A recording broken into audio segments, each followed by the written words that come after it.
하나님의 백성의 삶의 방식.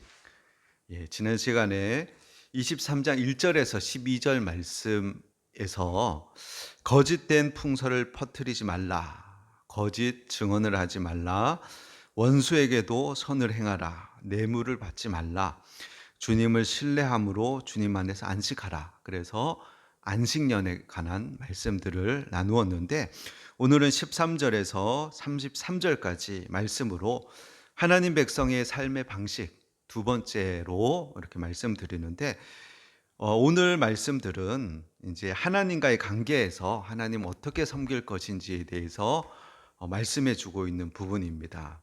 그래서 오늘 13절 말씀에 내가 내게 이른 모든 일을 삼가 지켜라. 하나님 말씀을 등한히 듣지 말고 지켜라 라고 말씀하시고, 또 다른 신들의 이름은 부르지도 말며 내 입에서 들리게도 하지 말지니라. 아멘. 자, 하나님께서 다른 신들의 이름을 부르지 말라라고 하시는 이유는, 다른 신들, 즉 애굽의 신들, 그리고 모압, 그리고 암몬의 신, 이런 신들하고 천지를 만드시고 지금도 우주를 다스리고 계신 하나님하고 비교한다는 것 자체가 하나님께는 불명예가 되는 거예요. 그래서 감히 비교의 대상도 안 되고 근접할 수도 없는 그런 잡신, 그런 신하고 하나님하고 비교하는 것은 무례함이 되기 때문에 그렇게 하지 말라라고 얘기하십니다. 그리고 이름을 부른다는 것은 의지하는 것, 신뢰하는 것, 권위를 인정하는 것으로 의미를 생각해 볼 수 있고, 현실에 그를 불러들여서 도움을 받고자 하는 행위로 이해될 수가 있는 거예요.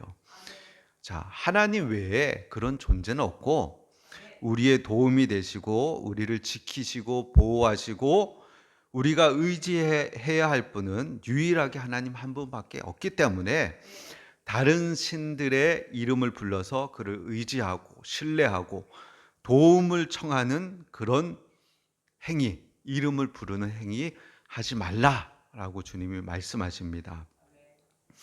우리의 신앙은 배타적이에요. 기독교 신앙은 배타적이에요.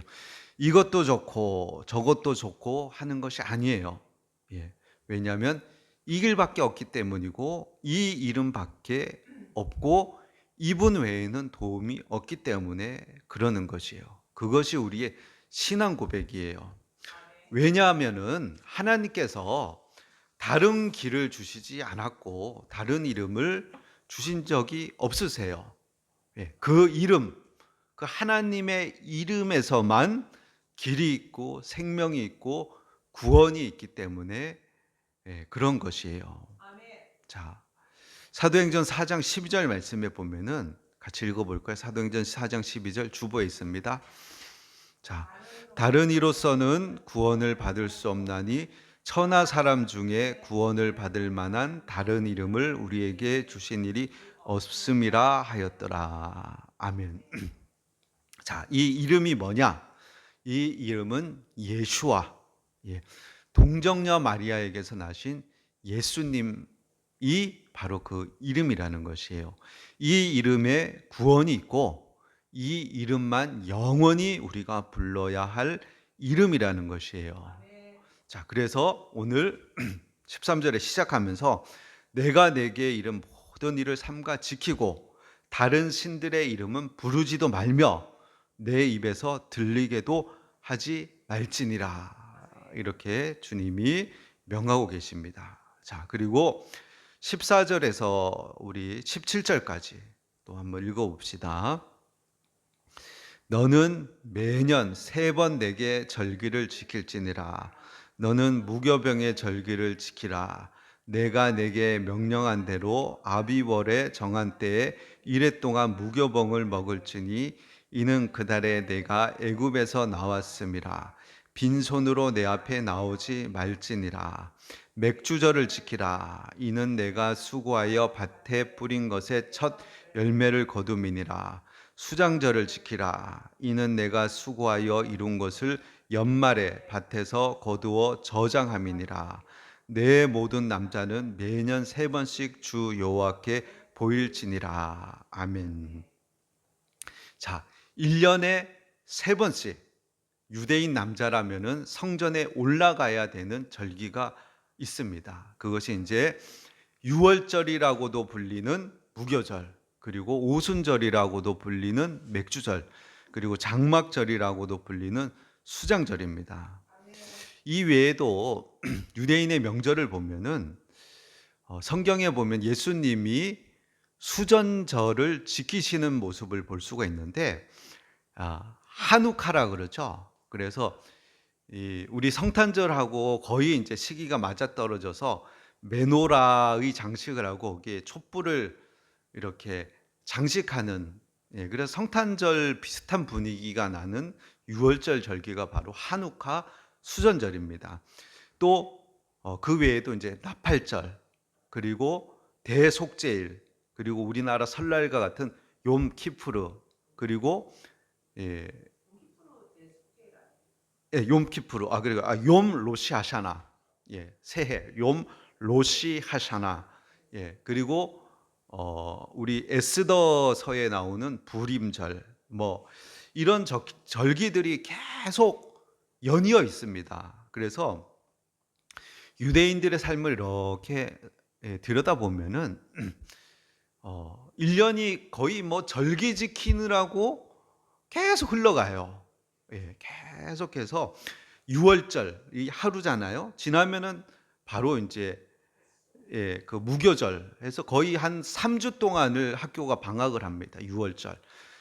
그러고 나서 또 오순절이라고 하는 맥추절이 또 이제 있고, 그리고 또 수장절이 또 있고, 뭐 이러면서 계속 절기가 반복되는 거예요.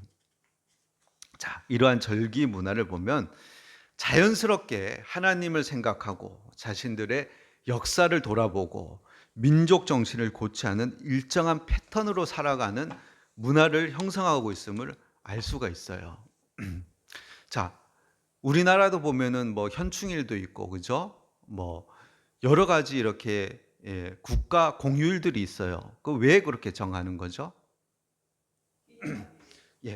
기억하라는 거예요. 생각하라는 거예요. 3.1절, 8.15 광복, 우리의 역사, 과거, 이런 것들 자꾸 생각하라는 거예요.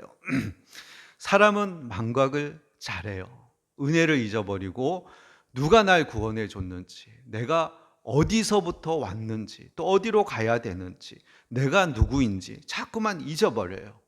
그래서 하나님이 기억하라, 잊지 말라 말씀하실 뿐만 아니라 기억할 수밖에 없도록 절기를 만드셔서 그 절기를 지키라는 거예요. 안식일이 되면 안식일을 지키는 거예요. 그러면서 생각하는 거죠. 내가 왜 살아가는지. 자, 일주일에 한 번씩 지키는 안식일, 이것이 반복되다 보면 사람들이 무뎌져요.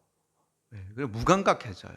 근데 또 6월절이 지키는 거죠. 그래서 6월절은 하루, 그 뒷날부터 일주일 동안은 무교절. 그러니까 유교절이라 불리우는 무교절이라고 성경은 기록되어 있는 거죠. 그러니까는 애굽에서 종살이 하다가 장자의 죽음으로 급하게 애굽에서 출발해야 되니까 누룩을 넣지 않은, 발효되지 않은 밀가루를 어깨에 메고 나오는 거예요. 그게 무교절인 거예요. 그 절기를 지키면서 자기들이 애굽에서 종살이 하다가 하나님의 큰 능력으로 나왔다라는 것을 기억하는 거예요. 그리고는 50일 있다가, 그때 이제 성령이 강림한 날인데 그때가 바로 맥추절이거든요. 그래서 밀과 보리에 추수를 하고 그 첫 열매를 성전으로 가져가서 하나님께 드리면서 하나님이 우리를 먹이시고 우리를 입히신다라는 것을 기억하고 생각하는 거예요. 그리고 이제 가을이 되면 초막절이라고 하는 장막절을 통해서 밭의 모든 수확들, 과일의 모든 수확들을 가지고 하나님 감사하며, 더불어서 집 밖에다가 텐트, 수컷이죠, 장막을 짓고는 일주일 동안 머물면서 광야에서 40년 동안 자기들이 생활했던 것들, 광야에서 불기둥, 구름 기둥으로 자기를 보호하고 만나로 먹이신 분이 하나님이시고 먹을 것을 주시는 분이 하나님이시라는 것을 기억하는 거예요. 자꾸만. 예. 자, 이러면서 하나님을 기억하고 생각하고, 예. 사람은 망각해버리고 교만해지고 방향을 잃어버리기 쉽기 때문에 하나님은 기억할 수밖에 없게끔 1년에 3번씩, 예, 의무적으로 유대인 남자들은 하나님 앞에 올라와라 라고 명령을 내리시는 거예요. 근데 갈 때 빈손으로 오지 마라. 예, 그래서 6월절이 되면은 6월절 어린 양을 가지고 와야 되는 거예요. 그리고 예, 또 맥추절이 되면은 첫 수확을 가지고 하나님께 올라오고, 장막절이 되면 수확과 함께 가장 풍성하게 또 하나님께 드릴 제물들을 가지고 올라오는 거예요. 자, 근데 한번 생각해 보세요. 갈릴리에서 예루살렘까지, 뭐 옛날에 성전이 없을 때는 실로에 성막이 있었단 말이에요. 그러면 갈릴리에서 실로까지 올라오는데, 갈릴리에서 예루살렘까지 올라오는데 가족 단위로 남자 혼자 오면은 한 4일에서 5일, 가족을 데리고 오면 5일에서 7일이 걸려요. 그리고 절기를 지키고 집에 내려가는 다시 5일에서 7일이 걸려요. 그러면 보름을 이 절기를 지키기 위해서 올라와야 돼요. 근데 빈손으로 올 수 있나요? 예물을 가지고 와야 돼요. 중간에 또 음식을 준비해서 와야 돼요. 그러면은 이 절기를 지키러 예루살렘에 성전까지 올라왔다가 내려가는 것만 해도 굉장한 헌신이 있어야 돼요. 하나님을 경외하고 사랑하고 감사하는 마음이 있어야 올라올 수 있는 거예요. 예. 그렇게 올라오면서 우리 시편에 보면 성전에 올라가며 하는 노래 이런 게 있잖아요. 그래서 여리고서부터 쫙, 예, 여리고서부터 성전을 올라가면서 그룹으로, 예, 막 가니까 찬양하면, 앞에서 선창하면 뒤에서 후창하면서 하나님을 찬양하면서 성전에 올라가는 노래를 부르면서 절기를 지키면서 올라가는 거죠. 그러면서 하나님의 은혜들을 기억하고 생각하는 것이죠. 예, 그렇게 유대인들이 산 거예요. 자, 오늘도 마찬가지예요. 오늘날 우리도 기억력이 좋지 않아요. 자꾸 망각해, 잊어버려요. 세상에 쩌들어 살다 보면. 예, 그래서 모임을 패하는 어떤 사람들의 습관과 같이 하지 말라. 모이기에 힘써라. 주일이 되면은 어떤 일이 있어도 내려놓고 주님 앞에 나와서 하나님을 예배하라. 그 교회 나올 때, 예, 준비해야 되잖아요. 예, 옷도 입어야 되고 뭐 화장도 해야 되고 또 헌금도 준비해야 되고, 예. 자, 그렇게 예배하면서 하나님을 기억하라는 거예요.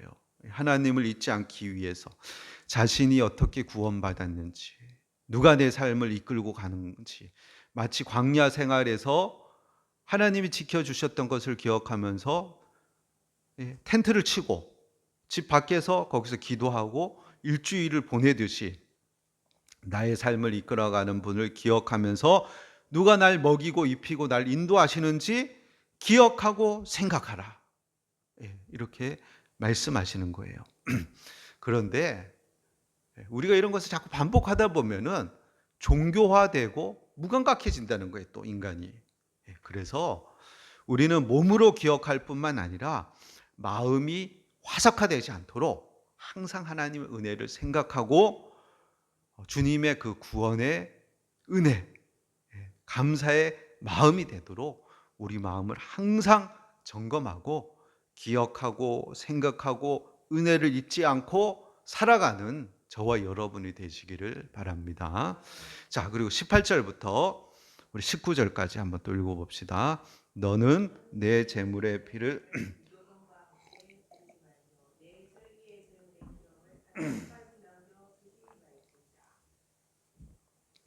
19절, 내 토지에서 처음 거둔 열매의 가장 좋은 것을 가져다가 하나님 여호와의 전에 드릴지니라.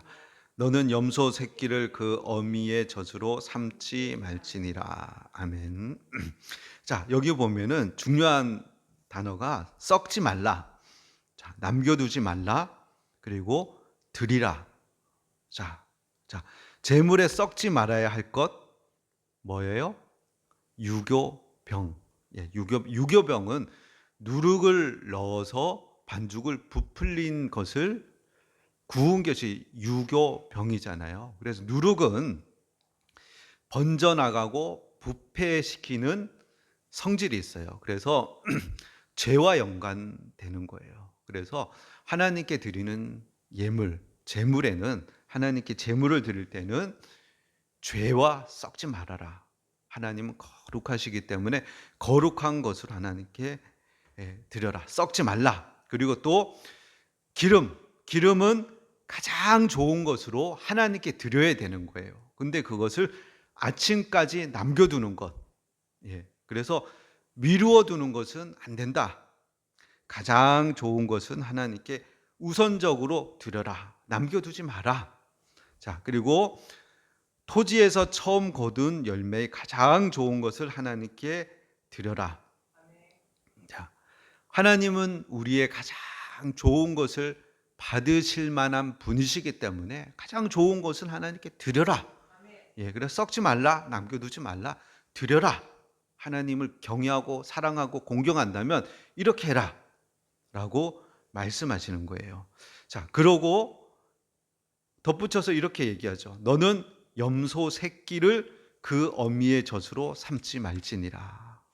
자, 이것이 뭐 관련이 없는 것 같은데 관련이 있어요.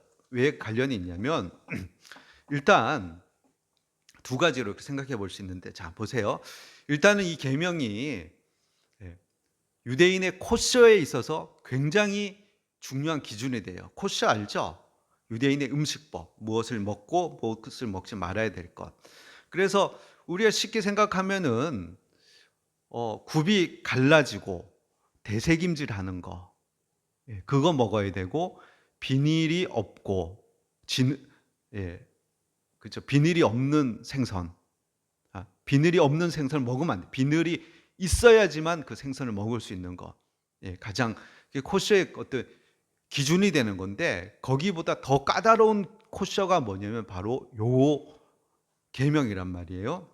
그래서 유제품, 우유 제품, 어미의 젖에다가 새끼 염소를 삶는다. 새끼 염소는 고기, 어미의 젖은 우유. 그러니까 우유를 응고시키면 치즈가 되잖아요. 그러니까 치즈랑 고기랑 먹으면 안 돼요. 우유랑 고기랑 먹으면 안 돼요. 이게 코셔의 법이란 말이에요. 그래서 열심히 있는 종교가 열심히 있는 유대인들은 고기를 담는 그릇과 치즈를 담는 그릇이 달라요. 절대로 이걸 씻어가지고 고기 담았다는데 치즈를 담거나 이러지 않아요. 부정하다 그래요. 그래서 딱 구분을 시키는 거죠. 그래서 이제 한국인 학생이 김밥에다가 햄에다가 치즈를 넣어서 이렇게 도시락을 싸가면 유대인 선생님이 그걸 보면서 쓰레기통에다 집어 던져버리는 거죠. 가증하다 그러면서. 그리고 이런 거 먹으면 안 된다고 공개적으로 애들 앞에서 이렇게 얘기하는 거죠. 그래서 저희 가족도 이제 6월절 이렇게 명절 기간에 이제 시내에서 식당 앞에 이제 길거리에 테이블을 내놓고 이렇게 의자에 앉아 먹는 데서 스와르마, 그러니까 우리나라의 키즈노스에서 파는 그런 샌드위치를 우리가 먹은 적이 있거든요. 근데 커피와 함께 이제 샌드위치를 먹었는데 한 유대인이 이제 막 화를 막 내면서 이제 뭐라 그랬는데 그게 왜 그러냐면은 이 사람이 생각할 때는 고기랑 우유, 그러니까 우리가 먹고 있는 커피가 카푸치노라고 생각한 거예요. 카푸치노는 그렇죠. 오해를 한 거죠. 카푸치노는 커피에다가 우유를 탄 거잖아요. 그러니까는 고기와 우유를 먹는다고 생각하고는 6월절 홀리한 기간에 이방인이지만 왜 그렇게 가증한 일을 하냐 하면서 막 우리에게 화를 냈던 거죠. 근데 그 사람이 잘못 이해한 거죠. 우리는 그냥 블랙 커피에다가, 그래서 왜 저 사람 화를 내지? 이러면서 블랙 커피에다가 키즈노스의 그 샌드위치를 이렇게 먹었던 그런 기억이 있는데, 이들에게 있어서는 이것이 가증한 어떤 하지 못할 일이라고 생각을 하는 거예요. 자, 이스라엘에 맥도날드 매장이 있어요. 그게 이제 228개가 있대요. 근데 코셔 매장이 있고 비코셔 매장이 있어요. 그리고 코셔 매장이라는 것은 랍비, 이 코셔를 담당하는 랍비가 와서 그다 코셔 마크를 붙여주는 거예요. 근데 코셔 마크가 붙은 매장은 69개. 그러니까 3배 정도는 비코셔 맥도날드인 거예요. 예. 자, 그래서 코셔 매장에서는 치즈 햄버거를 안 팔아요. 예. 근데 비코셔 매장에는 치즈 햄버거를 파는 거예요. 그러니까 세속인이 많다 보니까 맥도날드가 외국에서 들어온 거니까 코셔를 지키는 데도 있고 안 지키는 데도 있고 이런 거죠. 자, 이 코셔, 그러니까 어미젖에다가 새끼를 삼지 말라. 이 규정을 왜 두셨느냐? 2가지로 생각해 볼 수가 있어요. 첫 번째는 젖은 생명을 키우는 거잖아요. 젖을 먹여가지고 새끼 염소를 키우는 거잖아요. 그러니까 젖은 생명을 살리고 키우는 것이에요. 근데 그 생명에다가 새끼 염소는 생명 그 자체란 말이에요. 생명으로 생명을 죽이는 일을 하지 말라. 그거는 잔인한 일이다. 이렇게 볼 수 있어요. 자, 그리고 신명기 22장 6절에서 7절 말씀 우리 주보에 있는데 우리 한번 또 읽어볼까요? 길을 가다가 나무에나 땅에 있는 새의 보금자리에 새 새끼나 알이 있고 그 어미 새가 그의 새끼나 알을 품은 것을 보거든 그 어미 새와 새끼를 아울러 취하지 말고 어미는 반드시 놓아줄 것이요 새끼는 취하여도 되나니 그리하면 내가 복을 누리고 장수하리라. 아멘. 자, 가다가 둥지에 새끼랑 어미랑 이렇게 있으면은 2개 다 잡아먹는 것이 인간의 속성이란 말이에요. 근데 그러지 말고 어미는 낳아주라는 거예요. 왜? 왜 그래요? 예.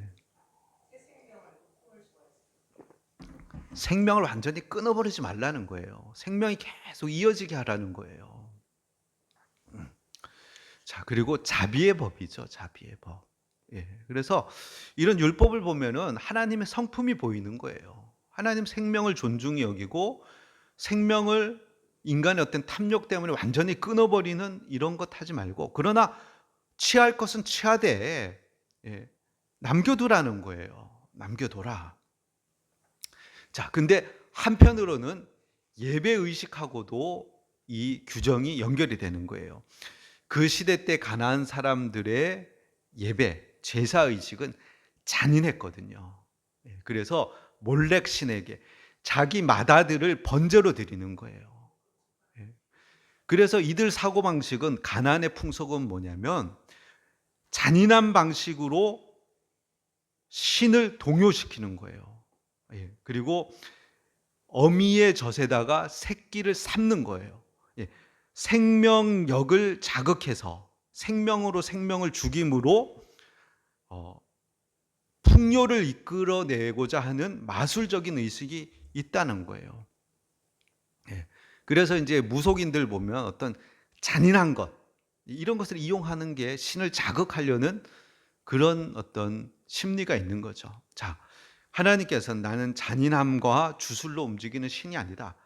가나안 제사와 같이 그런 식으로 너희들이 나를 예배하면 안 된다 라고 이렇게 말씀하시는 거예요. 그런 의미가 여기에 있는 거예요. 자, 피와 누룩을 썩지 말라.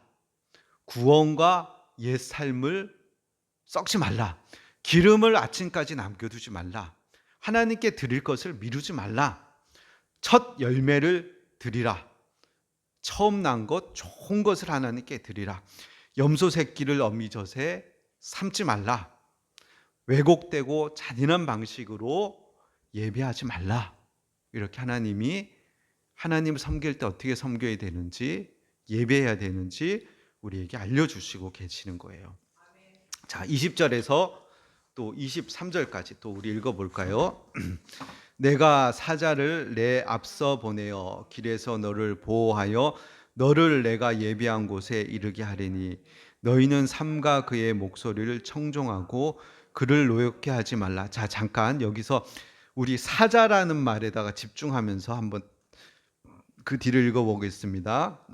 그가 너희의 허물을 용서하지 아니할 것은 그에게 있음이니라. 내가 그의 목소리를 잘 청종하고 내 모든 말대로 행하면 내가 내 원수에게 원수가 되고 내 대적에게 대적이 될지라. 내 사자가 내 앞서가서 너를 아모리 사람과 헷 사람과 브리스 사람과 가나안 사람과 휴이 사람과 여부스 사람에게로 인도하고 나는 그들을 끊으리니. 아멘. 여기에 보면 사자가 나와요. 내가 사자를 내 앞에. 이게 라이온이 아니라는 건 알죠? 엔젤이라는 것은 아는데, 그러면 이 사자가 누구냐? 근데 이 사자에 대해서 성경은 일반 천사에게 쓰이지 않는 표현을 사용해요. 한번 잘 보세요. 그의 목소리를 청종하라. 이게 단순한 전달자가 아니라 권위 있는 명령자라는 것을 보여주고, 그를 노엽게 하지 말라. 이게 하나님께만 쓰일 법한 경고거든요. 그리고 그가 너희의 허물을 용서하지 아니할 것이다. 죄사함의 권세는 하나님께만 있단 말이에요. 근데 천사는 죄를 사하거나 보류할 수 있는 권한이 없어요. 근데 그가 너희의 허물을 용서하지 아니할 것이다. 그리고 내 이름이 그에게 있다. 이름이라는 것 자체가 하나님의 임재, 본질, 권위, 이런 것이 어떤 이름이 갖는 의미이거든요. 그것이 그에게 있다. 이렇게 얘기하는 거예요. 자, 이 네 가지 때문에 이 사자라는 것이 단순히 피조된 천사로 보기는 어렵다는 거예요. 그래서 그러면 이것이 누구시냐? 바로 예수님. 성육신 하시기 전에 그리스도라는 거예요. 그러니까는 구약에서는 예수님 등장 안 하는 게 아니고 가시떨기에 나타난 여호와. 근데 여호와 사자인데 또 여호와로 나타나고, 사사기에 보면 기브온에게 나타난 사자. 근데 이런 것들이 단순한 천사 메신저가 아니고 성육신 이전의 예수님, 선지하신 그리스도를 표현하는 거예요. 이것이 초대교회로부터 해석되어 내려온 그런 해석 방법이에요. 자, 하나님의 이름을 가졌고 죄에 대한 권세, 사하는 권세, 백성을 인도하고 원수를 치시고 선멸하시는 그 예수님. 자, 그 예수님이 동년녀 탄생으로 오시기 전부터 구약 시대에서부터 하나님 백성들을 인도하시고 하나님 백성을 위해서 싸우셨던 분이라는 거예요. 예수님은 우리의 선한 목자가 되셔서 우리의 앞길을 먼저 가시고 우리를 인도하시고 우리의 대적과 싸워주시는 분이시고, 우리를 푸른 풀밭 맑은 시내로 인도하시는 선한 목자시라는 것이에요. 우리는 그의 음성을 듣고 그분의 말씀에 순종해야 되는 거예요. 자, 또 24절에서 26절 말씀까지 또 읽어봅시다. 너는 그들의 신을 경배하지 말며 섬기지 말며 그들의 행위를 본받지 말고 그것들을 다 깨뜨리며 그들의 주상을 부수고 내 하나님 여호와를 섬기라. 그리하면 여호와가 너희의 양식과 물에 복을 내리고 너희 중에서 병을 제하리니 내 나라에 낙태하는 자가 없고 임신하지 못하는 자가 없을 것이라. 내가 너의 날수를 채우리라. 아멘. 자, 가나안 종교와 단절하고 하나님만 섬기면 이러한 복을 주시겠다라고 약속하시는데, 양식과 물에 복을 내리신다. 먹고 사는 문제 하나님 해결해 주신다. 자, 질병을 치료해 주신다. 자, 생명을 주신다. 장수하게 해 주신다. 자, 다른 신을 섬기지 않고 하나님만 섬기고 우상들을 깨뜨리고 세상과 타협하지 말고 하나님만 믿고 신뢰하고 따라가면은 하나님이 먹고 사는 문제, 질병의 문제, 또 생명에 관한 문제, 장수하는 문제 하나님이 지켜주시고 복을 주신다. 이렇게 확실하게 우리에게 약속하고 계십니다. 이것을 믿으시기 바랍니다. 자, 그리고 27절에서 31절까지 읽어봅시다. 내가 내 위엄을 내 앞서 보내어 내가 이를 곳의 모든 백성을 물리치고 내 모든 원수들이 내게 등을 돌려 도망하게 할 것이며 내가 왕벌을 내 앞에 보내리니 그 벌이 히위 족속과 가나안 족속과 헷 족속을 내 앞에서 쫓아내리라. 그러나 그 땅이 황폐하게 되므로 들 짐승이 번성하여 너를 해할까 하여 1년 안에는 그들을 내 앞에서 쫓아내지 아니하고 내가 번성하여 그 땅을 기업으로 얻을 때까지 내가 그들 내 앞에서 조금씩 쫓아내리라. 내가 내 경계를 홍해에서부터 블레셋 바다까지 광야에서부터 강까지 정하고 그 땅의 주민을 내 손에 넘기리니 내가 그들을 내 앞에서 쫓아낼지라. 아멘. 자, 이 말씀을 읽어보면은 가나안 정복의 주체를 하나님이라고 이렇게 말씀하셔요. 내가 하나님 싸워 주신다는 거예요. 근데 하나님께서 한 번에 다 이루어 주신다고 하지 않고 점진적으로 해 주신다. 왜 조금씩 쫓아내신다고 하시느냐? 하나님은 한 번에 전염병으로 거기에 살고 있던 가나안 족속이 다 쓰러져 죽게 하실 수도 있고 번개와 천둥 우박으로 다 쓸어버릴 수도 있고 여기에 나오는 왕벌을 보내서 다 쓸어버릴 수도 있는데 그렇게 안 한다는 거예요. 왜? 그렇게 하면 그 땅의 들짐승들이 날뛰고 땅이 황폐화되기 때문에 그렇게 하지 않으신다는 거예요. 그리고 이스라엘이 준비되어야 된다. 자, 하나님이 다 해주시지만 너희의 준비가 필요하다. 자, 그리고 그 준비가 된 것을 무엇으로 아느냐? 너희들이 땅을 점령하고 차지하는 것으로 알 수 있다는 거예요. 자, 우리도 마찬가지예요. 우리는 항상 조바심 내고 불안해하는 거예요. 하나님이 해주신다 그랬는데 왜 이게 안 되나? 왜 이게 안 되나? 그런데 하나님은 한 번에 하시지 않고 점진적으로 우리의 상태를 보시고 또 우리의 환경을 보시고 필요 적절하게 인도하신다. 필요 적절하게 확장시키시고 필요 적절하게 지경을 넓히신다. 그러기에 우리는 하나님을 믿고 순종하고 우리의 성장에 더 집중하는 우리가 되어야 될 것이에요. 이 말씀을 이제 묵상하면서 우리 본교회에도 좀 성도도가 팍팍팍팍 왔으면 좋겠는데 이런 생각을 이렇게 했었는데 가만히 또 생각해 보니까 하나님이 환경을 다 보시는 거예요. 상황을 다 보시고 나의 능력을 보시고 나의 한계를 아시고 갑자기 이곳에 많은 사람이 왔을 때 내가 감당을 못하면 안 되잖아요.